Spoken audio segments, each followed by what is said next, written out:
Bienvenidos, queridos espectadores, a este programa Historias de nuestros médicos, donde lo que queremos es rendir un homenaje a nuestros doctores, las personas que nos cuidan, que nos miman, que nos dan cariño, que nos escuchan, que nos curan, que nos salvan la vida. Hoy tenemos con nosotros a un médico muy especial, el doctor Ignacio Ismael García Recuero. Él es un médico maxilofacial. Pero antes de hablar con él, vamos a dedicarle un poema. En Oviedo naciste, noble y serena raíz. Bajo el cobijo de Ismael y María Ángeles, tu matriz. Desde tu infancia soñabas con sanar y curar, forjando en tu alma el arte de aliviar. Hoy, jefe en maxilofacial, ejemplo y profesor en el Niño Jesús, brindas a la vida tu amor. Tus manos moldean sonrisas con delicadeza. Tu mente brillante transforma la tristeza. Rotario entregado, sembrador de bondad. En cada acto de servicio dejas tu humanidad. Esther, tu compañera, faro de luz en el camino, junto a tus hijos, Ángela, Ismael, tu destino. Tu vocación no solo cura, también inspira. Es música en la sala, el calor que respira. Oviedo está orgullosa de su hijo ejemplar, que en Madrid deja su huella imposible de borrar. Que sigas, maestro, en tu andar generoso, tejiendo futuro con un corazón tan hermoso. De tus padres, tu hogar, tu familia el motor. Eres médico, guía, siempre un gran señor. Bienvenido, doctor Ignacio Ismael. Muchísimas gracias, la verdad que es impresionante, es emotivo, es un honor estar aquí contigo, un gran amigo desde hace muchos años, rotario entregado también al servicio de los demás, como la propia medicina. Nunca me habían hecho un poema de introducción en una entrevista y la verdad que estoy impresionado. Hay muchas referencias emocionales a mi vida, a mi familia, a lo que deseo, a mis inquietudes y la verdad que estoy por irme, ¿no? Porque ya no se puede mejorar esto. No, vamos a mejorarlo, ya lo verás, porque vamos... Mira, a nosotros lo primero que nos gusta a los espectadores y a mí es conocerte un poquito más como persona. Yo creo que es algo que muchas veces cuando vemos a los médicos, vemos un médico, vemos combata, nos podemos imaginar cosas, ¿no? Pero al final lo que esperamos de vosotros es que nos curéis, nos ayudéis, pero siempre nos intriga, ¿no? ¿Qué hay detrás de esta persona, ¿no? Y aquí es de lo que se trata este programa. Te voy a llamar Nacho porque nos conocemos hace tiempo, el doctor Ignacio Ismael García Recuero. Todo el mundo me llama Nacho desde los es verdad, 2 años que empiezan a hablar hasta los 90. Efectivamente, en el Hospital Niño Jesús, pues los niños Nacho, sí. Nacho y Nacho, ¿no? Yo sé que naciste en Oviedo, es una ciudad que quieres mucho. Realmente estuviste 2-3 años, ¿no? Porque rápidamente... Poco tiempo fue... Bueno, mi padre se desplazó allí a trabajar y nacimos, mi hermano mayor y yo, allí en Oviedo, pero vamos, yo me vine, se trasladó luego aquí a Madrid a trabajar y ya nos vinimos y mis otros 2 hermanos ya nacieron aquí en Madrid. Entonces, pero bueno, yo tengo muy a gala siempre y me gusta, porque me encanta Asturias, ¿no? Siempre que voy a dar una conferencia o voy a dar un curso allá a Asturias o voy a ver a la familia, ahora mi hijo se aficionado al surf y eso me ha dado la oportunidad de volver mucho más a mi tierra, allí en Salinas, con unos excelentes amigos, y volver un poco a saborear ese paraíso natural y esa tierra que al final es España, ahí nacimos. Y Oviedo además, que es una ciudad que no sé cuántas veces ha llevado ya, ¿no?, el premio ese de la escoba, ¿no?, de la pues ciudad. Mis padres, siempre mi madre me decía que al principio, pues en los años 50, 60, 70, yo nací en el 71, era una ciudad muy oscura, muy castigada pues por el humo, por el hollín, ¿no?, de pues, Asturias minera. Y la verdad que con el tiempo se ha transformado y la verdad que es una ciudad ahora que es maravillosa de caminar, muy bonita y con una calidad de vida yo creo que bastante buena. Y la provincia en sí le hace falta, como todo, pues reinventarse un poco y ser más atractiva a otras cosas, pero es que en sí misma es un paraíso natural, ¿no? Entonces que es muy fácil venderla. Pues de aquí un saludo muy especial a todos los asturianos, a Oviedo en particular, porque desde aquí se les quiere mucho. Nacho, 5 hermanos. 4 hermanos. 4 hermanos, tú eres el segundo. El segundo. ¿Cómo fue? ¿Os venisteis todos? Sí, mi padre trabajaba en la industria de la automoción, sobre todo en reparación de coches, porque era el chapista, primero en el Ejército del Aire, él obtuvo la maestría en Logroño, que había una base militar aérea, en Recajo me parece que se llamaba. Fue a trabajar luego a la industria de la automoción a Oviedo y luego se trasladó a Madrid ya cuando en los primeros tiempos que Iberia amplió pues, los talleres de reparación de los aviones comerciales, y ya nos vinimos a Madrid y él estuvo trabajando en Iberia hasta que se murió además trabajando, ¿no? Le dio una hemorragia cerebral y lamentablemente murió. Además murió, creo, cuando tú estabas en primero de medicina. Primero de medicina, fíjate. Sí, fue una cosa, entonces, bueno, mi madre, que es la roca de la familia, la eso roca ahí, de... esa, No, la mujer es fuera, un poco la que no tiene... llevó, ¿no? Mi madre es especial, como todas las madres, ¿no? Pero ¿Vive mi tu madre madre? Sí, vive. Pues vive, aquí un saludo sí. María Ángeles. Ella fue la que nos hizo prometer a los 4 hermanos que íbamos a terminar las carreras. Eso era, ella tenía muy grabado que los hijos tenían que tener sus estudios universitarios. Echó la familia a la espalda y yo solo tengo que dar gracias. Discutimos a veces, como con todas las madres, evidentemente, pero es la roca de la familia, ¿no? Somos un matriarcado. Y tú no discutes porque le das la razón. No, hay que dar la razón y nos regaña, que es más fácil. Oye, Nacho, ¿y medicina? Buena pregunta, ¿no? Porque siempre me gustó la biología, la ciencia, pero no hay antecedentes en la familia, porque es típico, bueno, pues en la facultad y en la vida, incluso en los hospitales, ¿no? Ves pues, la segunda generación, la tercera generación de los médicos, ¿no? Ahora ya un poco más variado, pero era una cosa que tradicionalmente era así. Y yo, pues, un poco pionero. La hermana mayor de mi madre es monja y es enfermera y fisioterapeuta, y bueno, ha sido una gran influencia también en mí, porque me permitió acceder a los hospitales un poco pues, cuando estaba estudiando y ver un poquito pues, con los hospitales, y me empezó a gustar, ¿no? Aparte de gustarme la ciencia, pues me gusta el entorno del paciente, de hablar con la gente. Siempre me ha gustado investigar a las personas, hablar, aprender de ellos. Entonces, bueno, se conjuntaban ahí varios intereses por la ciencia y mis inquietudes emocionales de contacto con la gente. Entonces, pues qué mejor que la medicina, ¿no? Y por eso, pues más o menos... Casi no te pregunto esto, te lo afirmo, eras un buen estudiante, ¿no? Entiendo yo. Medicina no se concibe siendo mal estudiante, es decir... Pero digo anteriormente también. Sí, ¿no? Siempre. A ver, yo creo que por mis capacidades, obviamente, ¿no? Porque a nadie le regalan nada, y por el estímulo de mis padres, sobre todo, y de mi madre, ¿no? O sea, no había opción B. No venimos de una familia rica, tampoco pobre, pero de una familia clase media, que se gana todo con el esfuerzo, como muchos españoles, y que los estudios eran un bien que había que cuidar y que había que valorar, y no era negociable el fracaso. Es decir, puedes fracasar en un examen, pero el esfuerzo tiene que estar ahí. Entonces, bueno, se me daba bien, afortunadamente, o eso parecía por las notas, y sí, no... Pero bueno, no había otra forma de concebir la vida. Tu obligación es estudiar, tu obligación es trabajar y ayudar a la familia. Esto es lo que hay. Nacho, y entras en medicina y ¿era lo que te esperabas? ¿Te encontraste a lo mejor algo que no...? Porque muchas veces este tipo de carreras, ¿no? Pues son... esperas enseguida a ver pacientes, a hacer clínica y de repente te encuentras con, no sé, anatomía, fisiología, era durísimo, ¿no? Desde que entras en medicina, ahora cambia un poco con los planes nuevos, después de Bolonia en la facultad los alumnos los cambiamos un poquito los currículums. En la versión vintage, en la versión clásica, cuando yo estudié, tú no ves un paciente hasta que estás en tercero de medicina, que es cuando entras al hospital, ¿no? Entonces era como una biología a la enésima potencia y una exigencia brutal. Los primeros años eran una criba, donde tú ya partías de una materia prima muy buena, que son gente de muy buenas notas que lleva a una facultad, pero allí te enfrentabas a los mejores, es decir, tenías que competir con los mejores y eso es bueno.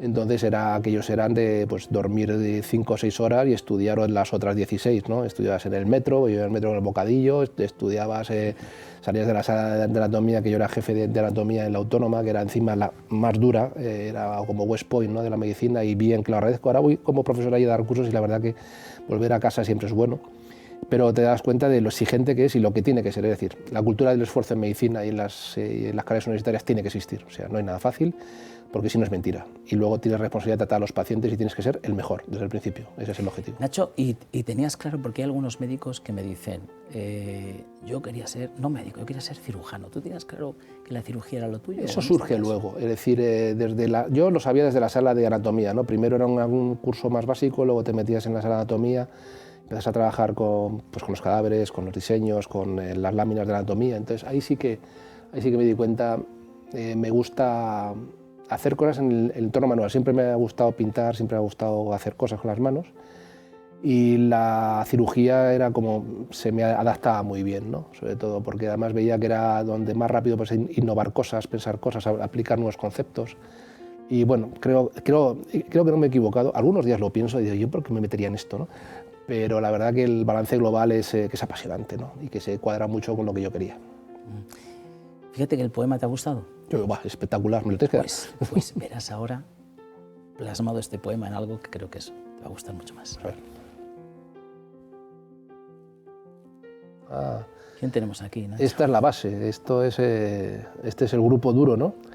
Pues yo estoy a la izquierda, la que está en el centro es la que manda, y la que manda la guía de la familia, la que ¿Es gracias enfermera? Es enfermera, sí, sí. Curioso, yo eso nunca lo pensé, pero surgió en el hospital, ¿no? Donde si no, si estaba todo el día allí. Y la verdad que Esther me costó mucho, no fue fácil, me costó mucho conquistarla, pero la verdad que el producto de la conquista, que son las otras dos personas que están en esa foto, Ismael, que es mi hijo, de 17 años, y Ángela, de 20-21, él va a hacer 21 dentro de poco, está en tercero de medicina, ella sí que... Claro, eso te iba a decir, vamos a ver, Esther, enfermera. Sí, ahí sí que se cumplen lo de las sagas, ¿no? Claro, aquí vamos, aquí no se escapan. Yo no la he impulsado, no quería que hiciera medicina Ángela porque yo fuera médico o porque su madre era enfermera. Creo que es un error, es decir, tiene que ser una opción personal porque es tremendo sacrificio, muy bonito, pero es tremendo sacrificio, tremenda implicación si lo quieres hacer bien. Y hay noches muy malas y hay pacientes que te los llevas a los pensamientos, te los llevas en la mochila durante toda la vida. Y hay muchas cosas muy buenas y hay algunas cosas muy duras que tienes que saber metabolizar. Entonces no es una vida fácil, para nada. Entonces Ángela es pasional porque no la impulsé, no moví nada, lo ha hecho ella, se ha dado las notas, o sea, ole, pues te gusta, te has implicado y yo no he hecho nada. Luego ya todo lo que le puedo ayudar, por supuesto. Pero vamos. Es una humildad por tu parte, porque yo digo una cosa, si los padres, los hijos es nuestro ejemplo, los padres, y encima dicen, voy a elegir la carrera que tiene mi padre y además mi madre está implicada, yo creo que además es decir, no solamente le admiro como persona, sino también por su profesionalidad, no lo que él hace, ¿no? Yo creo que ahí... No, sí, a ver, claro, tú cuando estás en el día a día en casa, pues siempre estás, estudia, tal, o no me coges el coche, o tal, estás en el día a día y no te das cuenta que al final eres un ejemplo, ¿no? Y eso es tremenda exigencia, es decir, cuando te paras a pensarlo fríamente, te tiene que dar que pensar a esforzarte más todavía, ¿no? Porque no solo eres un ejemplo para la sociedad, ni para el hospital, ni para tu servicio, ni para tus adjuntos, ni para tus pacientes, es un ejemplo para tus hijos, ¿no? Que es lo más importante que hay. Entonces, para mí que haya seguido nuestro camino en el ramo de ayudar a los demás, pues es un orgullo, evidentemente. No voy a decir que qué desastre, no, yo estoy encantado. Pero sé lo difícil que es llegar a ciertas cosas y la autoexigencia que tiene mi hija es parecida a la mía, entonces sé que va a haber días que lo pase mal, pero que al final la recompensa en el camino es fantástico. Afortunadamente el otro parece que no va por ahí, va hacia otro lado, relacionado, quiere hacer ingeniería biomédica, este año es el de segundo bachiller, que es la EBAU famosa, no vamos mal, pero bueno, sabemos que este año es tenso. Que encuentren su camino, que sean buenas personas, que sean felices y que ayuden a los demás. ¿Qué más quieres? Oye, y me surge una pregunta, porque hay veces que hay pique y hay veces que es positivo, ¿no? La relación enfermera-médico, ¿no? Mi mujer odiaba a los médicos. Como eso es lo que yo creo, ¿no? Gran parte de la enfermera, no es que los odiaba, pero discutía mucho con los médicos, discute conmigo, evidentemente. Pero nosotros, los médicos, no somos nada sin las enfermeras y las enfermeras no somos nada sin los médicos. Es una simbiosis. Muchas veces hay que discutir, pero generalmente es una mezcla muy, muy bien entendida, muy positiva. No se entiende la medicina no solo con el médico, que tiene que dictar un poquito la dirección a tratar, pero luego hay que estar con los pacientes, el trato al paciente de enfermería, el trato en la organización del trabajo, los tratamientos, la propia innovación que hacen las enfermeras día a día, con las guías clínicas, con los protocolos de calidad y con la actividad científica que desarrollan y tendrían que desarrollar más. Tenemos un nivel de enfermería en España muy, muy, muy alto, gente tremendamente entregada, lo hemos visto en pandemia, que se rifan en otros países del mundo, que matarían por tener la enfermería que tenemos aquí en España, no es porque sea mi mujer, O sea, lo que tenemos que hacer es trabajar más en común, compartir más cosas, discutir, porque de la discusión bien entendida salen cosas positivas, y saber que tenemos un lujo en este país con el nivel de enfermería que tenemos, sin ninguna duda. Oye, me viene muy bien que tengas una hija estudiante, porque el tema de los estudiantes ha cambiado mucho, ¿no? Ahora te voy a decir algo que se dice, pero tú me vas a decir si lo ves así o no, o en este caso. Se dice que, como claro, al final un estudiante de medicina tiene que ser una persona que tenga un currículum espectacular, ¿no? Que sea muy bueno en matemática, bueno en física, bueno en química, porque si no, evidentemente no va a acceder, ¿no? Eso puede hacer que se pierda un poco la vocación, que podamos estar pidiendo a los estudiantes. Y es más, hay algún médico que me ha comentado, le preguntamos a los alumnos ¿por qué estudias medicina? Y dice que porque me da la nota, he tenido un 13 con no sé qué. Absoluto. Y claro, no voy a ser profesor de magisterio, ¿no? ¿Qué me dirían mis padres? ¿Qué ocurre en todo eso? ¿Qué opinión tienes? Pues es un punto tremendamente importante que hemos discutido a veces tú y yo también, es decir, es que parece que ahora a los alumnos, el que tiene en la por encima de un 13, o un 13,1, un 13,2, si no hace medicina es un fracasado. Es decir, ahora afortunadamente hay otras materias que también piden muchas notas, afortunadamente, dobles grados, Big Data, dobles grados de ingeniería, física, que cuando yo entré en medicina física se entraba con una nota bastante normalita, ahora física, pues porque va cambiando la vida, pero el hacer muchos de los, por eso en el primer año de medicina mucha gente, o hay un porcentaje elevado de pacientes, de estudiantes que dejan la carrera. Es decir, ¿por qué? Porque al final es eso, es decir, parece que en el entorno social o a vista de la sociedad, si tienes un 13 o un 13 y pico en la EBAU, tienes que ir a medicina, si no eres un fracasado. O estás desperdiciando tu nota porque vas a hacer psicología o vas a hacer... Y es un error. ¿Por qué? Porque eso condiciona que las notas cada día de corte sean un poquito más altas, que eso no es malo, pero también estás gente que a lo mejor no tiene suerte el último año o que no, su carrera es buena o que quieres en medicina, pierdes ciertas vocaciones. No hay un sistema justo, no hay un sistema ideal, pero el hacer medicina por tener una nota alta no tiene nada que ver. Hay gente que no está dotada para el trato al paciente, hay gente que no está dotada pues, para los estudios anatómicos, para el grado de sacrificio que exige eso, y sería un fenomenal ingeniero, y la ingeniería se está perdiendo una persona fantástica. Claro, porque no solamente es la parte científica, es que, claro, la parte humana en el médico, yo como paciente, te digo que para nosotros es importantísimo. Es decir, no es lo mismo este médico que te mira a los ojos, que te habla, que te dice las cosas, que te las explica, al médico que a lo mejor está delante de un ordenador porque tiene que pasar cierto informe, porque tiene que, lo entendemos, ¿no? Pero... Yo odio los ordenadores, los tengo que usar, pero siempre se interponen entre el paciente y tú. Cuando estás pasando consulta, yo lo pongo a un lado. El paciente te tiene que ver y tienes que entablar una relación, le das la mano, le preguntas qué tal ha llegado, si tiene... O sea, entablas una relación de persona a persona, eso lo dicen los antiguos, ¿no? Que Carlos Jiménez Díaz, uno de los padres de la medicina en este país, lo primero que hacía era cuando entraba a una habitación de un enfermo era tocarlo físicamente para que supiera que estaba ahí, no pasar con planta viéndole desde el pasillo, ¿qué tal está? Muy bien, no, iba, hablaba con él, escogía una silla y hablaba con él. Pues, cuando eres paciente, que los médicos a veces tenemos que ser pacientes para apreciar eso, aprecias mucho el trato humano y la normalidad, es decir, tratar con una persona que encima es tu médico. Entonces, y es una forma de generar confianza. Pues si el paciente no tiene confianza en el médico, el tratamiento está abocado al fracaso, olvidaos. Oye, Nacho, cuando son niños, ¿cómo estás? Más todavía.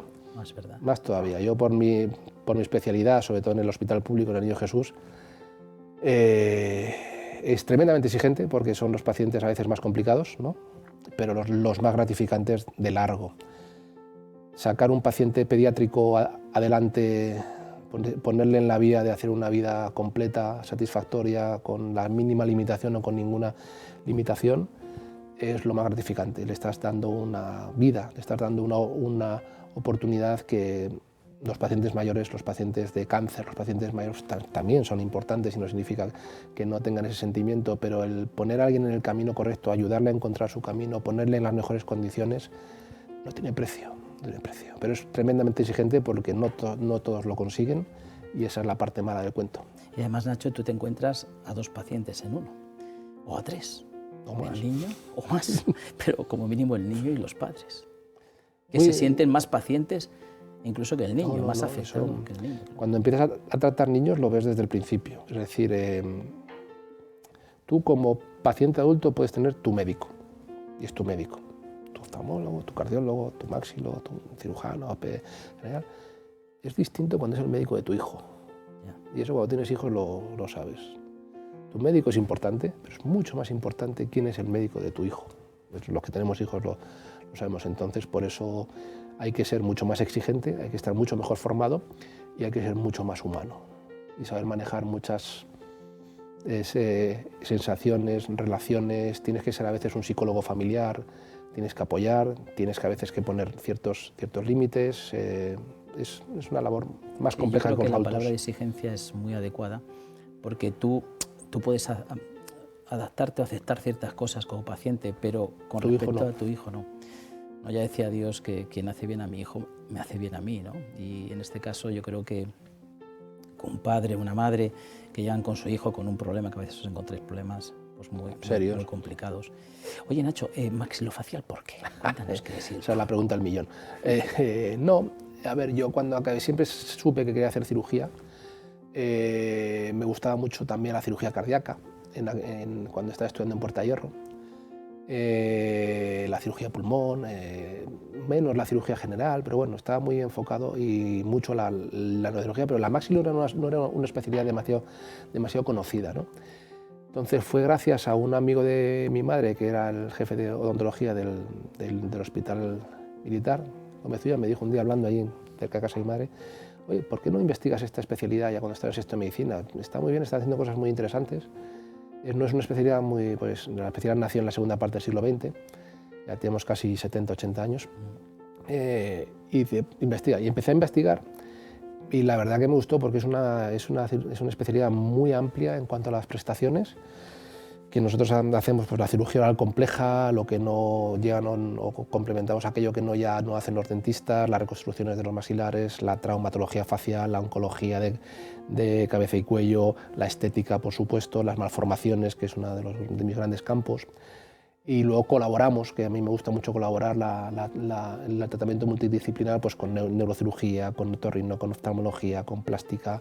O sea, somos un poco, muchas de las veces somos una parte integrante en equipos multidisciplinares porque el cabeza y cuello es una zona donde se implican muchos órganos funcionales y muchas funciones vitales y de muy alta especialización. Y dentro de todas las especialidades que trabajamos ahí somos las que más armamentario tenemos.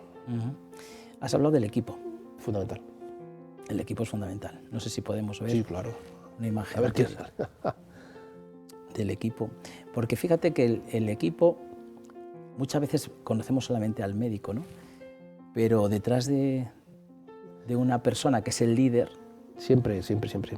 Detrás de un hombre hay una gran mujer. Yo creo que es al revés, que después de una mujer. Sí, bueno, eso me dieron en el 2023 de un ranking que ahora que hay de internet, el premio al mejor maxilofacial del año, bueno, en Top Doctors.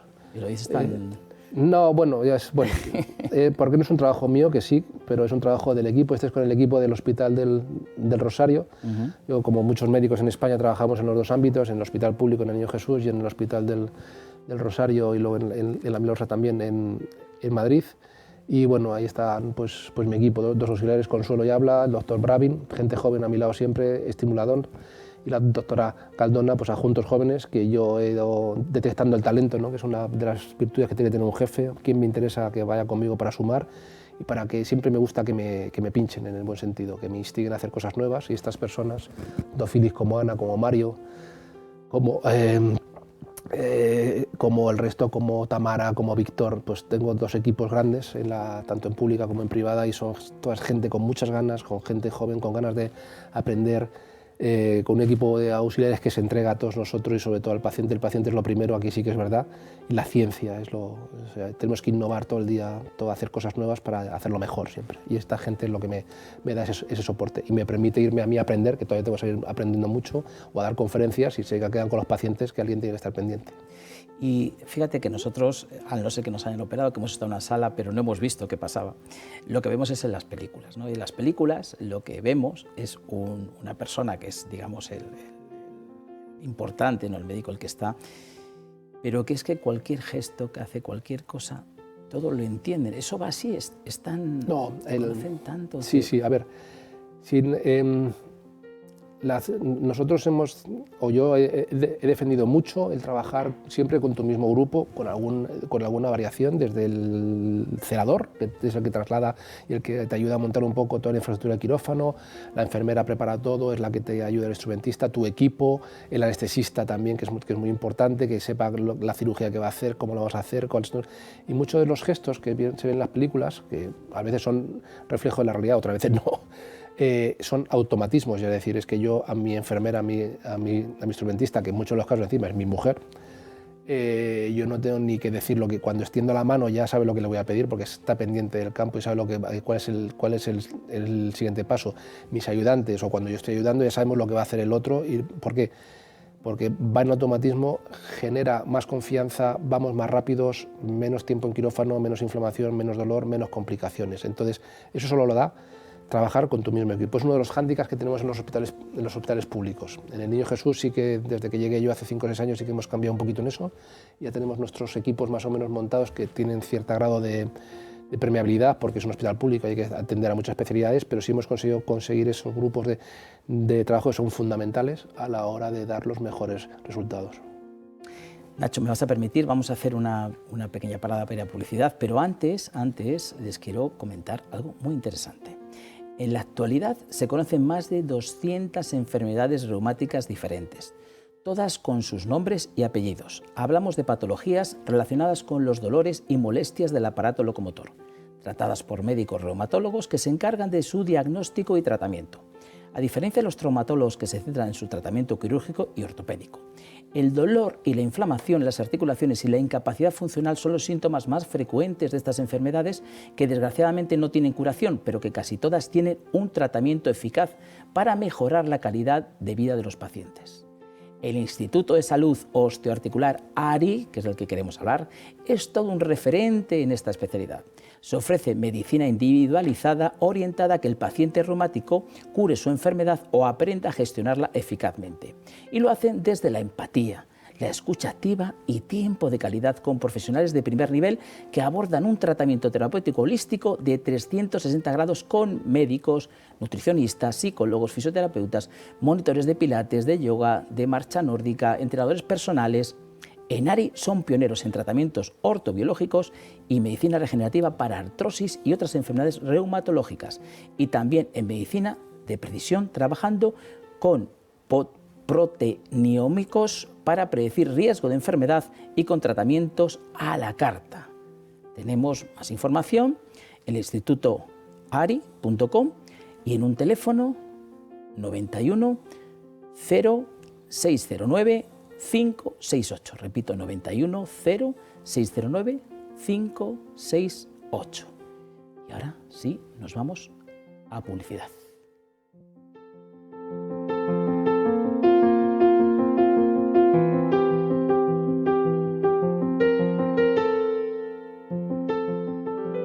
Las enfermedades cardiovasculares causan 18 millones de muertes al año en el mundo. En nuestro país, anualmente se producen más de 50.000 paradas cardíacas, 30.000 fuera de los hospitales, en nuestros propios domicilios. Para estas situaciones en las que hay que actuar tan rápido, elige los desfibriladores de Protege tu Vida. Fáciles de utilizar porque son muy intuitivos y son nuestros mejores aliados. Nos permiten salvar nuestro corazón y no dañar el cerebro en estos primeros minutos vitales. Llama ya al 900-730-061 y consíguelo. Protege tu vida y la de las personas que más quieres.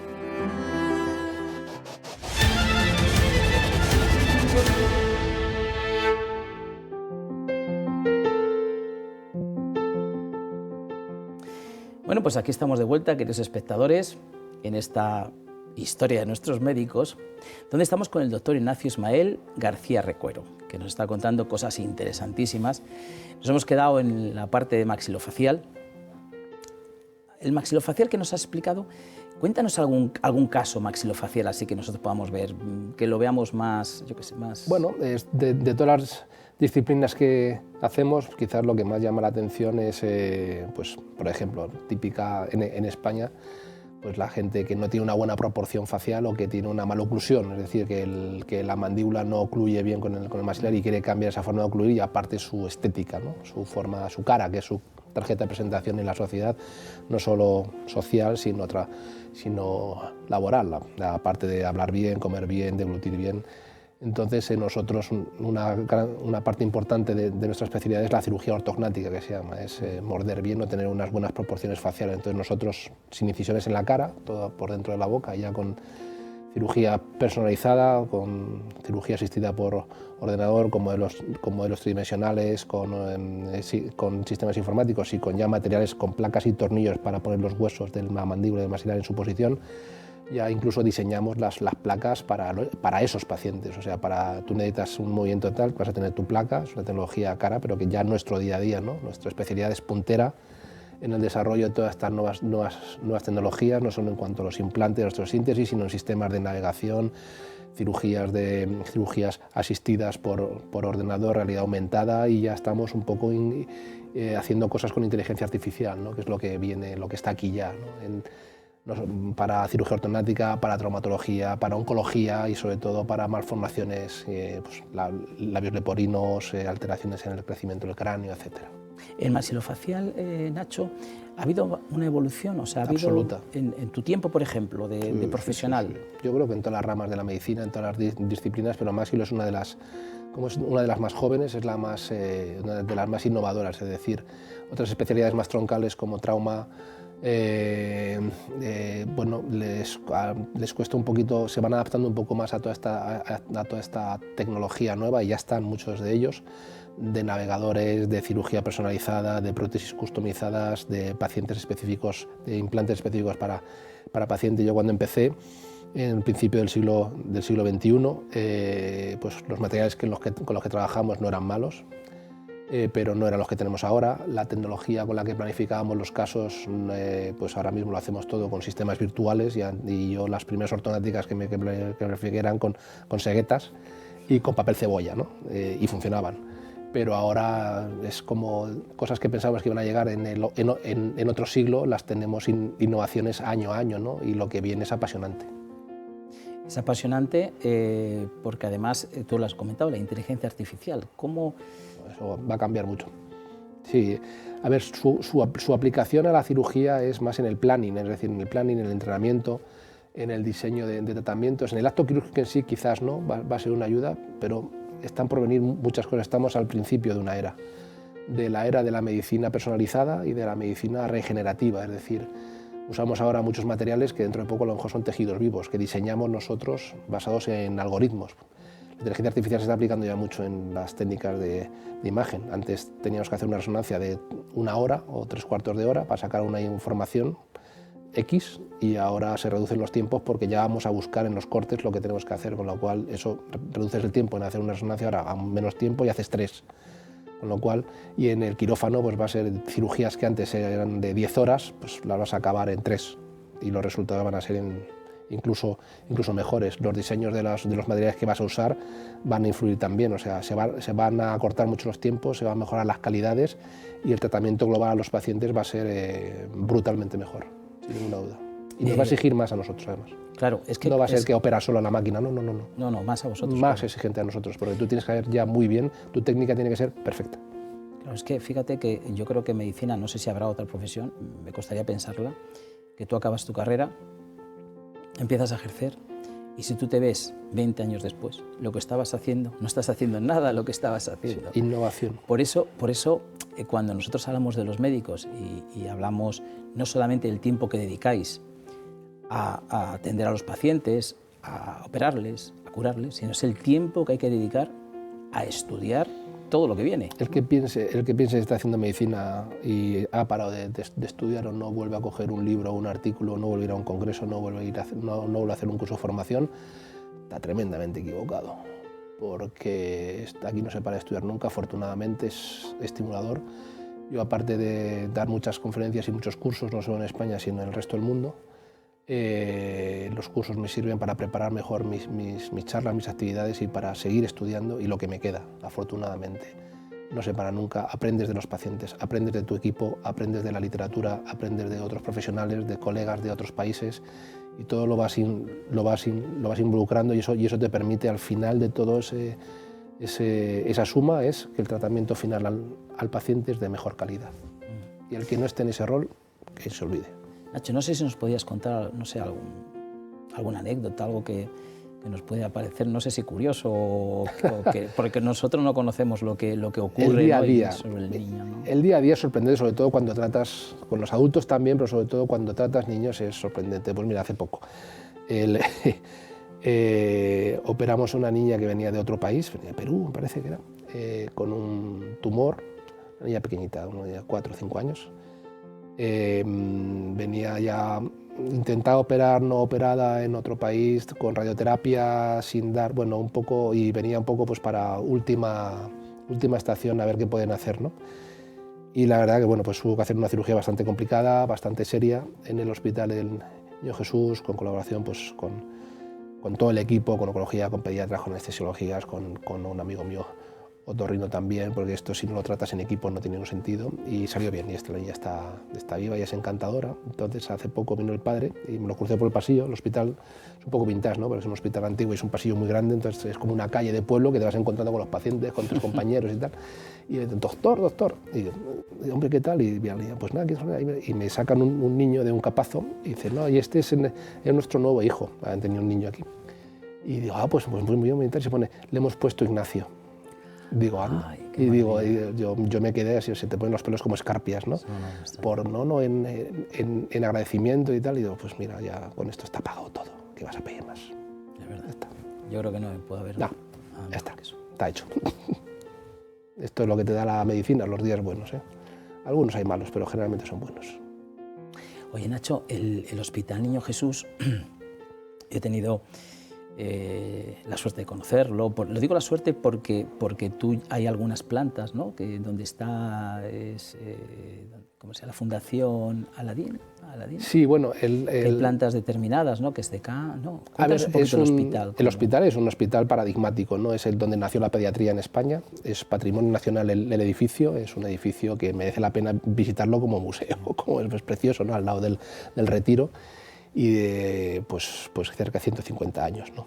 Y es donde nació la pediatría, la cirugía pediátrica, donde nació un poco la forma ordenada de tratar a los niños. Pero es un hospital tremendamente especial. Yo me formé en el 12 de octubre, estuve trabajando como adjunto ahí hasta 2019 y luego me ofrecieron en el Niño Jesús montar o rediseñar un poco mi especialidad allí, ¿no? Que no estaba bien organizada y tal, y bueno, pues era un reto, ¿no? Pero a mí me gustan los retos.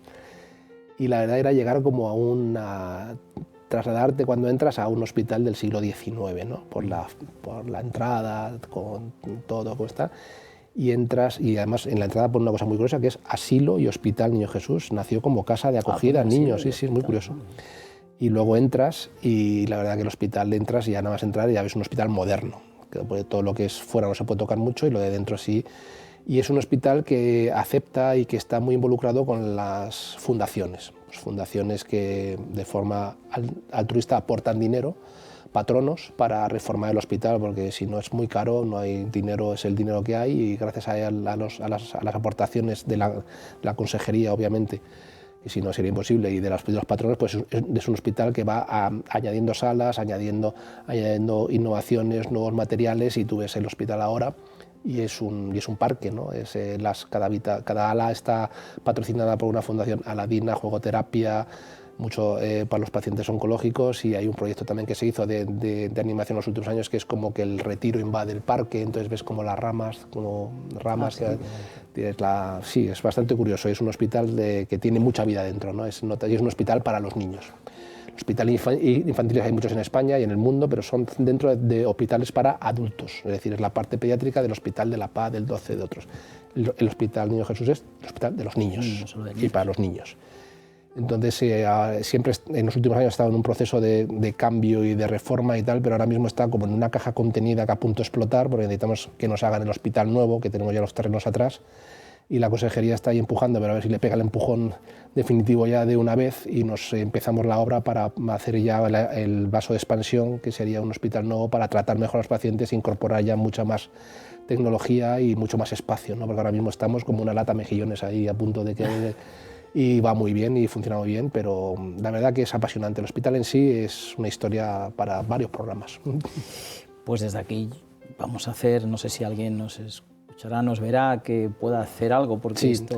que necesitamos un hospital nuevo, necesitamos un hospital nuevo ya y necesitamos un apoyo sobre todo en mi servicio porque tenemos ahí, no damos abasto a otros niños que no tienen otra salida, niños que tenemos que atender nosotros y somos estación Termini, pacientes sin recursos y que tenemos que, y nos tienen que apoyar un poco en un refuerzo de personal. Todo el mundo pide lo mismo, pero yo justificadamente necesitamos, por favor, necesitamos gente, más gente para trabajar y para dar salida a estos niños. Entonces hay unos contratos pendientes de renovar ahí, por favor, vamos a ello. Vamos a ello. ¿Vale? Vamos Vamos a ello. Oye, me apetece ver otra foto que hemos hablado antes un poquito de lo que ocurre en un quirófano, ¿no? Pero yo creo que lo vamos a ver para que tú nos lo puedas un poco comentar, ¿no? Que es exactamente lo que nos está ocurriendo cuando estamos en un quirófano, porque es lo que hacíamos un poco en lo que vemos en la tele, ¿no? Que hay una persona, digamos que es el líder, ¿no? Que es el médico, que hay un montón de personas que están ayudando, ¿no? Están ayudando en ese proceso y que tiene que estar todo como muy compenetrado, ¿no? Porque ahí el que está el anestesista, ¿no? Que es también una figura importantísima, ¿no? Que es el que está pues manteniendo al paciente en el estado Absoluto. Que tiene que estar. Ni se puede pasar ni se puede quedar corto, tiene que estar en el... No. Claro. Luego tenemos todos estos instrumentistas, ¿no? Que son también... Básicamente el equipo quirúrgico de una cirugía estándar, ¿no? Si vamos a cirugías de trasplantes microquirúrgicos y tal, es otra historia. Pero una cirugía estándar del día a día, ¿no? Lo que sale en las películas. El personal, la enfermera, la auxiliar de quirófano, el celador, son las que se encargan de que toda la dotación esté en su sitio, que todo esté preparado, que los arsenales estén, que todos los materiales estén en su sitio.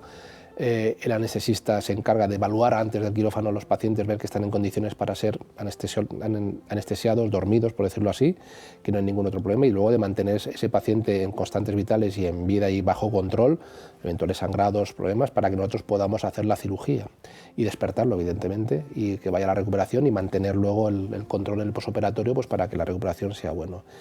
Los cirujanos tenemos que prepararnos, tenemos que ver el paciente, evaluar, establecer el diagnóstico, las pruebas complementarias, evaluarlas y establecer nuestro plan de tratamiento y ejecutarlo y solucionar los posibles eventualidades o complicaciones. Cada día, como la preparación es mejor, pues son más raras, pero pueden surgir y eso va en la experiencia, o sea, pues sangra mucho, sangra poco, tienes que estar habituado y tienes que estar rodeado de un equipo.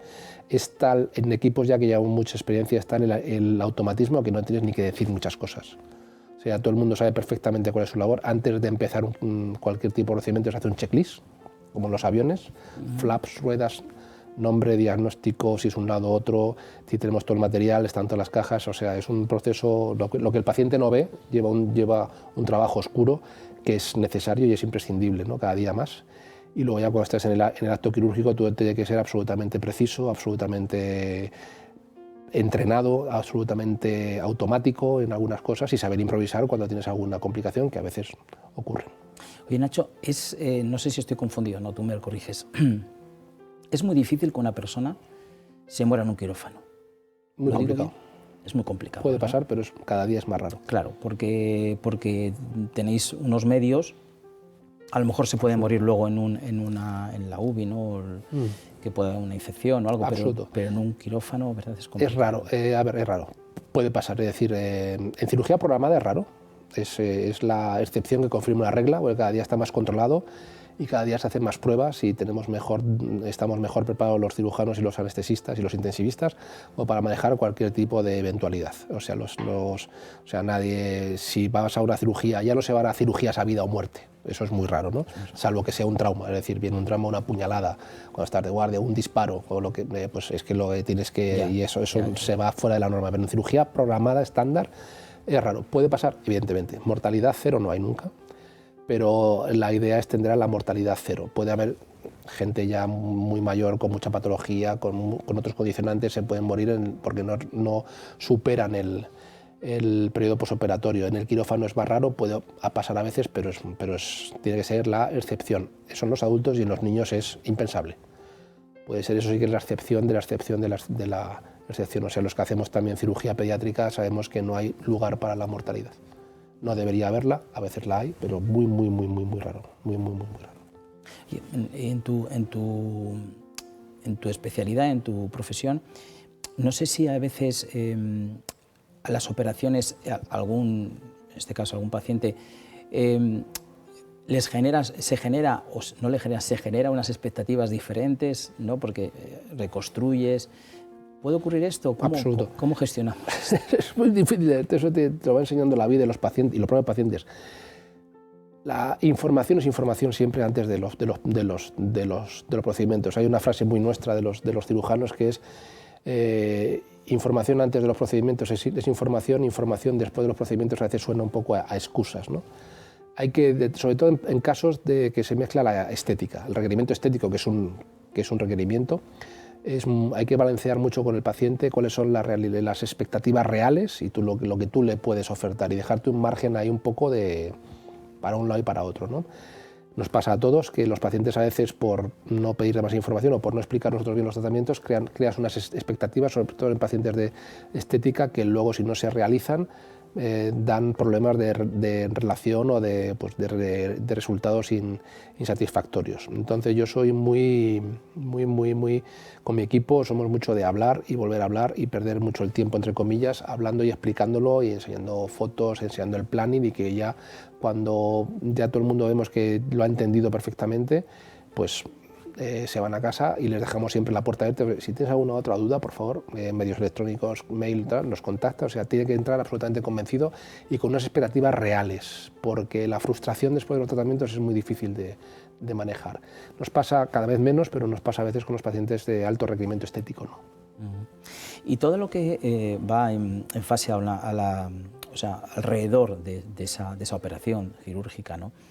Porque primero hay un pre, que el que se va a operar, bueno, en este caso es un niño, a lo mejor es importante, pero también, o no tanto, pero también de que sepa que, o sea, el post, el hecho del tiempo, ¿no? Todo eso lo tenéis controlado. Está todo ensayado, está todo planificado, es decir, por lo menos en mis equipos siempre el paciente cuando va a un quirófano va a un medio hostil. Nadie se tumba en una camilla y se va a operar de forma altruista y el que lo digo con alegre y contenta. Definido, vamos a un medio hostil. Porque cuando te sientas allí y te ponen el foco encima y te vas a coger una vía y tal. Yo, mis enfermeras, que en eso tengo la ventaja de la que controla a mis enfermeras es mi mujer, como me controla a mí, es muy de trato humano, ¿no? A la gente y es muy importante porque todos hemos sido pacientes y agradecemos que alguien te coja la mano, que te pregunte el nombre, que te pregunte cómo estás, si tienes frío. Nosotros ponemos música suave en los quirófanos, sí. Y ahí se establece con nuestra anestesista Sara, es fantástica para eso también, pues les pregunta, estableces una relación muy corta en el tiempo, pero muy intensa, y tranquilizas. El viernes pasado, por ejemplo, que acabamos una cirugía compleja, larga, de una paciente que venía de otra comunidad autónoma a operarse conmigo, cuando se está despertando de la anestesia, pues le preguntó, pues entre el anestesista y mi mujer le preguntaron, ¿qué tal estás? Y les hizo un gesto así diciendo, gracias, gracias, gracias. Porque dentro del entorno malo se sintió bastante arropada. Con adultos, importante, con niños, fundamental. Es decir, bueno, utilizamos todos los trucos o todas las tácticas, desde los helados, gafas de realidad aumentada, ahora estamos incluyendo, tenemos en el hospital hasta coches para que entren con el coche a quirófano, de estos sí. que han cedido casas comerciales, sí, hay de todo, porque los quirófanos no están pintados de gris y son feos, sino incluso en el ropaje. O sea, los quirófanos de los cirujanos pediátricos generalmente todos tenemos el típico gorro pues, con Barrio Sésamo o sea, intentamos que sea un entorno lo más dentro de lo duro que sea lo más familiar posible y todo el mundo pone de su parte, sobre todo con los niños, en que sea un tránsito o que sea un episodio lo menos traumático posible. Y hay que tener cuidado, los pequeños detalles son los que te dan el confort al paciente y luego los pacientes que se duermen tranquilos se despiertan tranquilos. Es importante eso, ¿sí? Absolutamente. Sí, hay que pues a veces cuando te dicen te van a dar no, piensa en algo bonito. Piensa en algo bonito, claro, es verdad, evidentemente. Porque tú lo primero que recuerdas son sensaciones agradables. Y los pequeños detalles, nosotros lo tenemos muy, gracias a mi equipo de enfermería y a mi equipo de anestesia, es que todos los pacientes nos dicen qué bien, o sea, incluso cuando son cirugías un poco más duras y tal, dice, todo el mundo nos ríe, oye, qué bien, tal, es lo que es. Hay que ponerse en otro lado a veces. Nacho, tú no sé si eres consciente, yo creo que sí, porque todos somos conscientes que estamos de paso. No sé si iremos, los que somos creyentes creemos que vamos a ir a otro lugar, pero estamos de paso, ¿no? Aquí. Los médicos sois conscientes que ese paso tenéis que dejar un legado, ¿no? Sois conscientes de eso, porque a lo mejor en otras especialidades, otras profesiones no es tanto, ¿no? Porque aquí no solamente es dejar un libro, aquí es dejar una experiencia, es dejar una forma de ser, una forma de tratar, una vocación, ¿no? Eso me imagino que llenará muchísimo, ¿no? El ver tú a la gente joven, ¿verdad? Y es un defecto en algunos, ¿no? de algunas escuelas quirúrgicas, ¿no? De tener una persona de referencia que no es capaz de crear escuela o de crear su legado en cuanto a sus ayudantes, en cuanto a sus discípulos, y que tu línea de trabajo perdure un poco en el tiempo, pues significa que lo estás haciendo bien, o tu forma de hacer las cosas. Es decir, los cirujanos tenemos mucho ego, todo, o sea, sí, por supuesto. Dice que en el quirófano no hay sitio para 2 cirujanos y 2 egos, ¿no? Eso es muy complicado, ¿no? Bueno, es un poco la exageración, pero tenemos mucho ego, y a veces ese ego te pierde en que yo lo hago y no quiero enseñar a nadie y tal. No. Yo creo que nuestro legado, además estamos involucrados en la formación, en la universidad. Yo doy charlas de formación, como digo, en muchos países del mundo, sobre todo porque estamos de paso. Y además, los que vengan dentro de unos años, si los has formado tú, va a ser un orgullo que utilicen tus artículos o tu línea de trabajo para dar sus propias conferencias, y probablemente lo hagan mejor que tú, si los has seleccionado bien. Y ese es mi objetivo. Yo ya tengo 53 años. Y me queda muchísimo por operar, evidentemente, y me encanta, soy yonki de esto, pero también tengo un equipo, iba a decir una palabrota, pero iba fantástico, que me estimula, que me arropa, a los cuales les doy las gracias, porque si no, no podía estar haciendo esta entrevista aquí, pues ellos están en el hospital trabajando, en los hospitales trabajando, pero a mí me gusta también sacar tiempo para mi familia, para cada vez más, para mis libros, para estudiar, para seguir estudiando y para jugar al golf. Con lo cual, mi objetivo vital será trabajar muchísimo, me queda mucho por trabajar, pero dejar que mis amigos, que mis compañeros más jóvenes cada día operen más y yo operar un poco menos. Lo que yo tenga que operar, perfecto, y lo que tenga que operar ellos cada vez sea más. Pues realmente es que yo creo que no hay nada más bonito cuando saber que cuando tú no estás aquí has dejado no solamente a esa familia, que evidentemente creo que es lo más importante, sino haber dejado también todo tu trabajo que has realizado, que no solamente es y sirve para, evidentemente, para ayudar, a apoyar, sino que también sirve para que otros lo continúen, les dejes el testigo y lo continúen. Nacho, estamos terminando. ¿Qué te ha parecido la entrevista? Bueno, no sé qué. Un lujo. ¿Te has sentido bien? Esto es un lujo. Te tengo que dar las gracias a ti y a la cadena. Evidentemente, me parece que es un programa muy necesario en este país. Lo hemos hablado algunas veces. Nos falta cultura sanitaria, nos falta apreciar y tener más cercano a profesiones como la medicina, ver que somos humanos, que tenemos nuestras inquietudes, y estar más cercanos a la gente. Y tú eres un comunicador de salud fantástico, te lo he dicho, y te damos las gracias desde la medicina.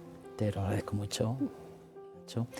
Y bueno, y a todos ustedes les agradezco mucho que estén ahí, que nos escuchen, y que si somos capaces de que muchos médicos estén con nosotros, pues seremos capaces de aprender mucho, porque de ellos tenemos mucho que aprender. Me despido de esta Historias de nuestros médicos.